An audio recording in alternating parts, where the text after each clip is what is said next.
ಅಭಿಜ್ಞಕರಾಬ್ಜೋತ್ಥಾನ್ ಪಂಚಾಶದ್ವರ್ಷಪೂಜಕಾನ್ ಸತ್ಯಪ್ರಮೋದತೀರ್ಥಾರ್ಯಾನ್ ನೌಮಿನ್ಯಾಯ ಸುಧಾರತಾನ್. ಭಗವಂತನ ಅನುಗ್ರಹದಿಂದ ನಾವೆಲ್ಲ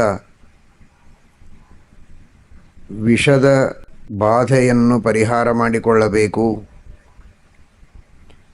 ನಿನ್ನೆ ದಿವಸ ತಿಳಿದಿದ್ದೀರಿ,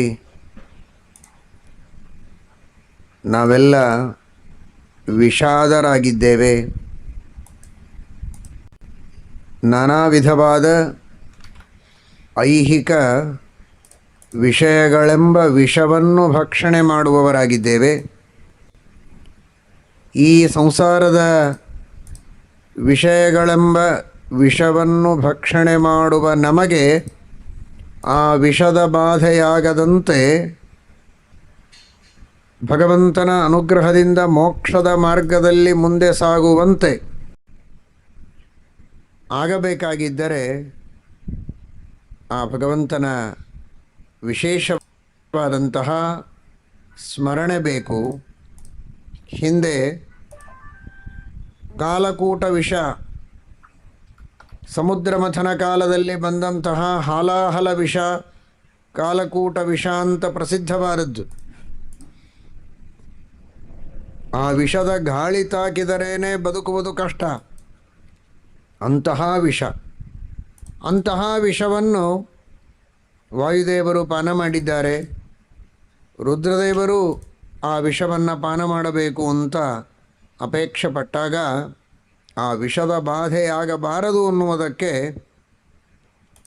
ನಾಮತ್ರಯ ಜಪವನ್ನು ಮೊದಲು ಮಾಡಿ ಆ ನಂತರ ಆ ವಿಷವನ್ನು ಪಾನ ಮಾಡುವುದಕ್ಕೆ ಹೇಳ್ತಾರೆ. ಅಚ್ಯುತಾಯ ನಮಃ, ಅನಂತಾಯ ನಮಃ, ಗೋವಿಂದಾಯ ನಮಃ ಅಂತ. ಆ ನಾಮತ್ರಯ ಜಪ ಮಾಡಿ ವಿಷಪಾನ ಮಾಡಿದ್ದಕ್ಕೆ ಯಾವುದೇ ರೀತಿಯ ವಿಷಬಾಧೆ ಆಗದೇ ಇರುವಂತೆ ಬಂದ ಭಕ್ತರಿಗೆಲ್ಲ ಆ ವಿಷದ ಬಾಧೆಯನ್ನು ಪರಿಹರಿಸಿ ತಾವು ಆ ವಿಷವನ್ನು ಪಾನ ಮಾಡಿ ಲೋಕೋಪಕಾರಕ್ಕಾಗಿ ಸಜ್ಜನರ ಹಿತಕ್ಕಾಗಿ ಮಾಡಿದ ಈ ವಿಷಪಾನವೂ ಒಂದು ದೊಡ್ಡ ಭಗವಂತನ ಸೇವೆ ಎಂಬುದಾಗಿ ಪರಮಾತ್ಮನಿಗೆ ಸಮರ್ಪಣೆ ಮಾಡಿದಂತಹ ಮಹಾನುಭಾವರು, ಮಹಾದೇವರು. ಅದೇ ರೀತಿ ಅದೇ ನಾಮತ್ರಯಗಳನ್ನು ಭಕ್ತಿಯಿಂದ ನಾವು ಜಪ ಮಾಡಿದರೆ ಈ ಸಂಸಾರದಲ್ಲಿರುವ ಏನು ಕಾಲಕೂಟ ವಿಷ ಇದೆ, ಹಾಲಾಹಲ ವಿಷ ಇದೆ, ನಾನಾ ರೀತಿಯ ವಿಷಯಗಳ ಆಕರ್ಷಣೆಗೆ ಸಿಲುಕಿ ಸಂಸಾರದಲ್ಲಿ ಬಿದ್ದು ಒದ್ದಾಡಿ ಮೋಕ್ಷ ಸಾಧನೆಯನ್ನು ಮಾಡದಂತೆ, ಪರಮ ಸುಖವನ್ನು ಅನುಭವಿಸದೇ ಇದ್ದಂತೆ ನಾವೇನು ಕಷ್ಟಪಡ್ತೇವಲ್ಲ, ಇದೇ ಒಂದು ದೊಡ್ಡದಾದಂತಹ ಆ ವಿಷದ ಬಾಧೆ. ಇದಾಗದೆ ಆ ಮೋಕ್ಷ ಮಾರ್ಗದಲ್ಲಿ ನಾವು ಮುಂದೆ ಸಾಗುವಂತೆ ಅನುಗ್ರಹ ಆಗಬೇಕು ಅಂದರೆ ಆ ನಾಮತ್ರಯಗಳ ಚಿಂತನ, ಅದರ ಜಪ, ಅದರ ಸ್ಮರಣೆಯನ್ನು ನಾವು ಮಾಡಬೇಕು ಎಂಬುದಾಗಿ ಶ್ರೀಮದ್ ಭಾಗವತ ಹಾಗೂ ಪದ್ಮಪುರಾಣಾದಿಗಳಿಂದ ನಾವು ಈ ಸಂದೇಶವನ್ನು ಪಡೆದುಕೊಳ್ಳುವುದಕ್ಕೆ ಸಾಧ್ಯ ಇದೆ. ಭಗವದ್ಗೀತಾ ಅಭಿಯಾನ ನಡೀತಾ ಇದೆ.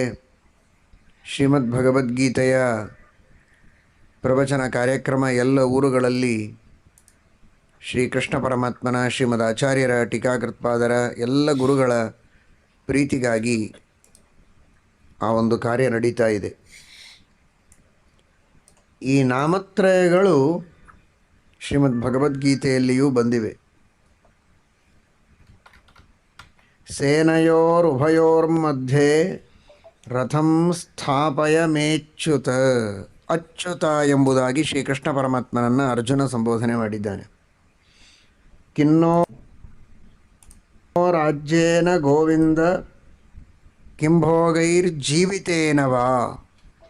ಗೋವಿಂದ ಎಂಬುದಾಗಿಯೂ ಅರ್ಜುನ ಪರಮಾತ್ಮನನ್ನು ಹೇಳಿದ್ದುಂಟು. ಮುಂದೆ 11ನೇ ಅಧ್ಯಾಯದಲ್ಲಿ ದಿವ್ಯ ಮಾಲ್ಯಾಂಬರಧರಂ ದಿವ್ಯ ಗಂಧಾನುಲೇಪನಂ ಸರ್ವಾಶ್ಚರ್ಯಮಯಂ ದೇವಂ ಅನಂತಂ ವಿಶ್ವತೋ ಮುಖಂ ಎಂಬುದಾಗಿ ಆ ಪರಮಾತ್ಮನನ್ನು ಅನಂತ ಎಂಬುದಾಗಿಯೂ ಭಗವದ್ಗೀತೆಯಲ್ಲಿ ಹೇಳಿದ್ದುಂಟು. ಹೀಗಾಗಿ ಅಚ್ಯುತ, ಅನಂತ, ಗೋವಿಂದ ಎಂಬ ನಾಮತ್ರಯಗಳು ಶ್ರೀಮದ್ ಭಗವದ್ಗೀತೆಯಲ್ಲಿಯೂ ಕೂಡ ಬಂದಿವೆ. ಅಂತಹ ಭಗವದ್ಗೀತೆ ವಿಷ್ಣು ಸಹಸ್ರನಾಮಗಳಲ್ಲಿಯೂ ಬಂದಿರುವಂತಹ ಪದ್ಮಪುರಾಣದಲ್ಲಿ ವಿಶೇಷವಾಗಿ ರುದ್ರದೇವರಿಗೆ ಉಪದೇಶ ಮಾಡಿದ್ದಾರೆ ಅಂತ ಹೇಳಿರುವಂತಹ ಶ್ರೇಷ್ಠವಾದ ಈ ನಾಮತ್ರಯಗಳು. ಅಂತಹ ನಾಮತ್ರಯಗಳನ್ನು ನಾವು ಜಪ ಮಾಡಿದರೆ ಮಹಾಫಲ, ಅದು ಭಗವಂತನ ಅನುಗ್ರಹ, ಮೋಕ್ಷ. ಲೌಕಿಕವಾಗಿಯೂ ನಮ್ಮ ಎಲ್ಲ ದೈಹಿಕವಾದ ರೋಗಗಳು, ಮಾನಸಿಕವಾದಂತಹ ವ್ಯಥೆಗಳು ದೂರವಾಗ್ತವೆ ಅಂತ. ಅಚ್ಯುತಾನಂತ ಗೋವಿಂದ ನಾಮೋಚ್ಚಾರಣ ಭೇಷಜಾತ್ ನಶ್ಯಂತಿ ಸಕಲಾಹ ರೋಗಾಹ ಸತ್ಯಂ ಸತ್ಯಂ ವದಾಮ್ಯಹಂ ಎಂಬುದಾಗಿ ತಿಳಿಸಿದ್ದಾರೆ. ಈ ಅಚ್ಯುತ, ಅನಂತ, ಗೋವಿಂದ ಎಂಬ ನಾಮಗಳನ್ನು ಉಚ್ಚಾರಣೆ ಮಾಡ್ತಾ ಇದ್ದರೆ ನಮ್ಮ ಎಲ್ಲ ರೋಗಗಳು ಕೂಡ ದೂರವಾಗ್ತವೆ ಅಂತ. ಯಾವುದೇ ರೀತಿಯ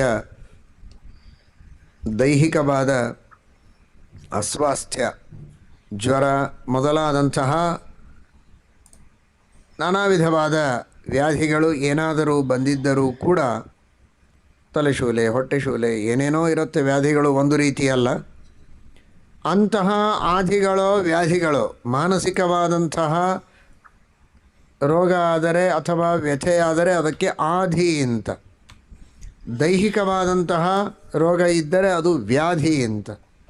ಆಧಿ, ವ್ಯಾಧಿ, ಇಂತಹ ಯಾವುದೇ ಆದಿಗಳೋ ವ್ಯಾಧಿಗಳೋ ಏನೇ ಇದ್ದರೂ ಕೂಡ ಆ ಸಂದರ್ಭದಲ್ಲಿ ಈ ತರಹದ ನಾಮತ್ರಯಗಳ ಜಪವನ್ನು ಮಾಡಬೇಕು ಅಂತ ಕೇವಲ ಜನರಿಗೆ ಉಪದೇಶ ಮಾಡುವುದಲ್ಲ, ನಮ್ಮ ಗುರುಗಳು ಸ್ವತಃ ಅದನ್ನು ಅನುಷ್ಠಾನ ಮಾಡಿ ಅದರ ಫಲ ಏನು ಅನ್ನುವುದನ್ನು ತೋರಿಸಿಕೊಟ್ಟಿದ್ದರು. ಅನೇಕ ಸಂದರ್ಭಗಳಲ್ಲಿ ಜ್ವರ ಮೊದಲಾದ ವ್ಯಾಧಿಗಳು ಬಂದಾಗ ಕೇವಲ ಈ ನಾಮತ್ರಯ ಜಪವನ್ನು ಮಾಡಿ ಆ ಎಲ್ಲ ವ್ಯಾಧಿಗಳನ್ನು ಪರಿಹಾರ ಮಾಡಿಕೊಂಡು ನಿರ್ವಿಘ್ನವಾಗಿ ಮೂಲರಾಮದೇವರ ಪೂಜೆಯನ್ನು ವೈಭವದಿಂದ ಅಂತಹ ಜ್ವರಾದಿಗಳ ಪ್ರಸಂಗದಲ್ಲಿಯೂ ಮಾಡ್ತಾ ಇದ್ದರು. ಈ ನಾಮತ್ರಯಗಳ ಮೇಲೆ ಅಷ್ಟು ವಿಶ್ವಾಸ, ಅದರ ಫಲವನ್ನು ತಾವು ಪ್ರತ್ಯಕ್ಷವಾಗಿ ತೋರಿಸಿದ್ದುಂಟು. ಶ್ರೀಮದಾನಂದ ತೀರ್ಥ ಭಗವತ್ಪಾದಾಚಾರ್ಯರು ಉಪದೇಶ ಮಾಡಿದ್ದು ಕೃಷ್ಣಾಮೃತ ಮಹಾರ್ಣವದಲ್ಲಿ, ಪುರಾಣಗಳಲ್ಲಿ ವೇದವ್ಯಾಸದೇವರು ಉಪದೇಶ ಮಾಡಿದ್ದು, ಭಗವದ್ಗೀತೆಯಲ್ಲಿ ವಿಷ್ಣು ಸಹಸ್ರನಾಮಗಳಲ್ಲಿ ಉಪದೇಶ ಮಾಡಿರುವಂತಹ ಅತಿ ಶ್ರೇಷ್ಠವಾದ ಈ ನಾಮಗಳು. ದಾಯ ನಮಃ, ಅನಂತಾಯ ನಮಃ, ಗೋವಿಂದಾಯ ನಮಃ ಅಂತ. ನಮ್ಮ ರೋಗಗಳನ್ನು ಪರಿಹಾರ ಮಾಡುವುದಕ್ಕೆ ಈ ನಾಮತ್ರಯಗಳ ಅರ್ಥಾನುಸಂಧಾನ ನಮಗೆ ಬೇಕು. ಯಾಂತ್ರಿಕವಾಗಿ ನಾಮಗಳ ಉಚ್ಚಾರಣೆ ಮಾತ್ರ ಮಾಡಿದರೆ ಬಹಳ ಫಲ ಬರೋದಿಲ್ಲ. ನಾಮಗಳ ಮಹತ್ವ ಇದ್ದೇ ಇದೆ, ಫಲ ಬರ್ತದೆ, ಸ್ವಲ್ಪ ಬರ್ತದೆ. ಅರ್ಥಾನುಸಂಧಾನಪೂರ್ವಕವಾಗಿ ಭಕ್ತಿಪೂರ್ವಕವಾಗಿ ಮಾಡಿದರೆ ವಿಶೇಷವಾಗಿ ನಾವು ಫಲವನ್ನು ಪಡೆಯುವುದಕ್ಕೆ ಸಾಧ್ಯ. ಅಲ್ಪ ಭಕ್ತಿ, ದೇವರ ನಾಮ ಅನ್ನೋದಕ್ಕೆ ಒಂದು ತಕ್ಕ ಮಟ್ಟಿಗಾದರೂ ಭಕ್ತಿ ಇದ್ದರೆ ಸ್ವಲ್ಪ ಫಲ ಬರ್ತದೆ. ಏನೂ ಭಕ್ತಿ ಇಲ್ಲ ಅಂದರೆ ಫಲನೇ ಬರೋದಿಲ್ಲ. ಅಭಕ್ತ್ಯೋದಾಹೃತಂ ನೈವ ಫಲದಾತೃ ಭವಿಷ್ಯತಿ. ಭಕ್ತಿಯು ಅರ್ಥಾನುಸಂಧಾನ ಕಡಿಮೆ ಇದ್ದರೆ, ಅವಧಾನ ಕಡಿಮೆ ಇದ್ದರೆ ಭಕ್ತಿಯೂ ಕಡಿಮೆ ಬರ್ತದೆ. ಆ ಭಗವಂತನ ಮಹಾತ್ಮ್ಯವನ್ನು ಚೆನ್ನಾಗಿ ತಿಳಿದು ಮಹಾತ್ಮ್ಯ ಜ್ಞಾನದ ಜೊತೆಗೆ ದೃಢವಾದ ಸ್ನೇಹಪೂರ್ವಕವಾಗಿ ಆ ಭಗವಂತನ ಸ್ಮರಣೆ ಮಾಡಿದರೆ ಅದು ಭಕ್ತಿಪೂರ್ವಕ ಸ್ಮರಣೆ ಆಗ್ತದೆ.